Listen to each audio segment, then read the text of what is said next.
Beleza, pessoal? Esse vídeo aqui então é sobre arrays, né? Nossa sequência de vídeos de programação básica em C.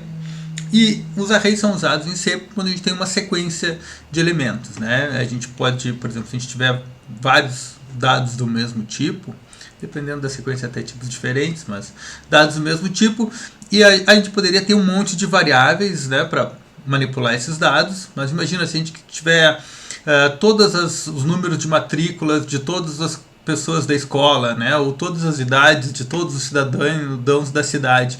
Ia precisar de muitas variáveis, centenas, milhares.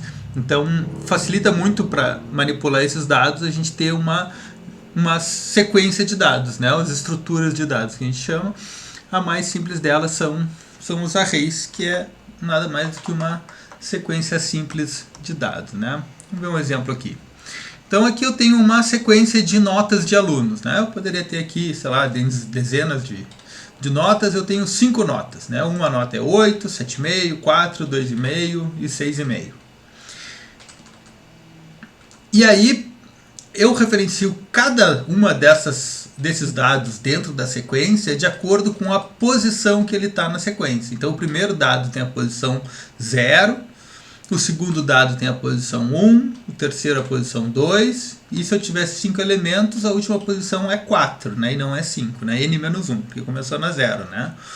Primeira, segunda, terceira, quarta e a quinta posição é a posição 4. Né? Algumas poucas linguagens começam no 1, a maioria começa no 0.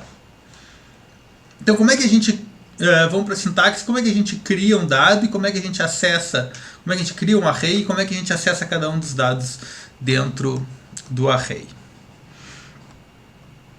Então, aquele mesmo array lá, em C ele fica desse jeito aqui, né?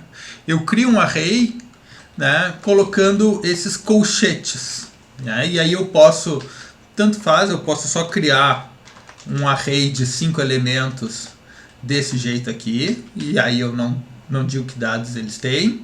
Eu posso criar um array desse jeito aqui, e aí o tamanho do array vai ser de acordo com o número de dados que eu inicializei.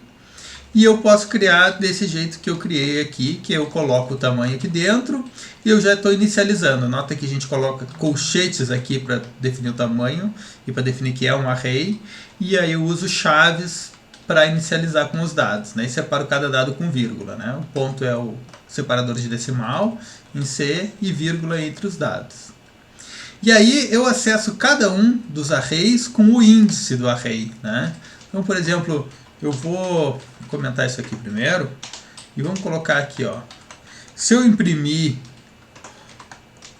o dado aqui entre colchetes,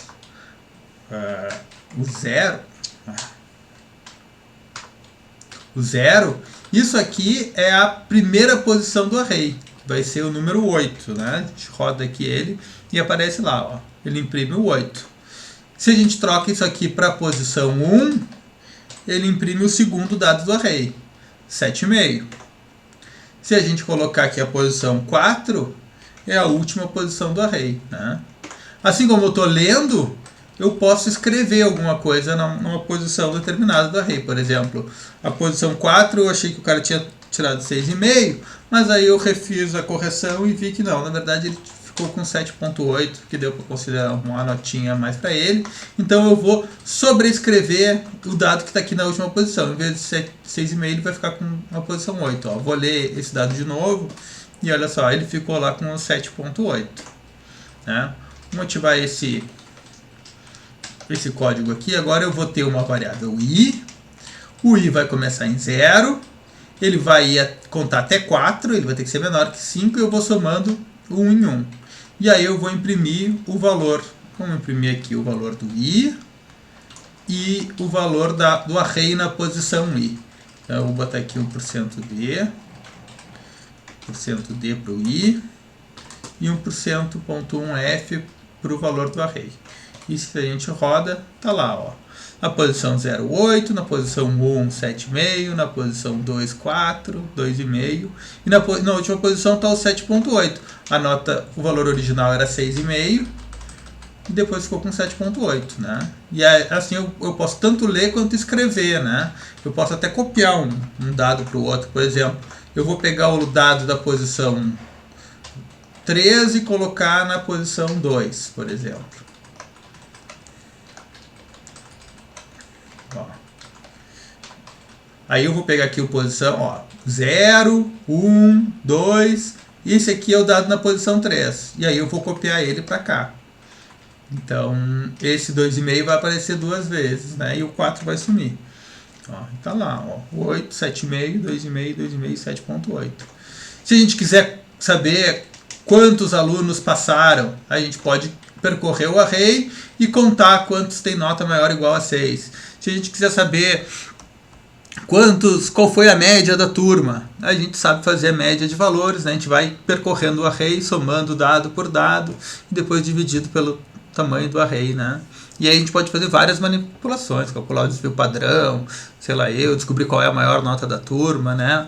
Fazer processamentos, exercícios parecidos que a gente estava fazendo quando a pessoa ia digitando, né? Agora a gente pode, né, ler esses dados de um arquivo ou de uma base de dados, baixar de um site da internet e fazer qualquer tipo de processamento aí que a gente queira. Beleza? Então, essa parte inicial aí era isso. Daqui a pouquinho a gente vai ver um array especial, que é os arrays de caracteres, que são os strings. Mas nesse vídeo aqui eu já vou parando por aqui. Beleza? Falou!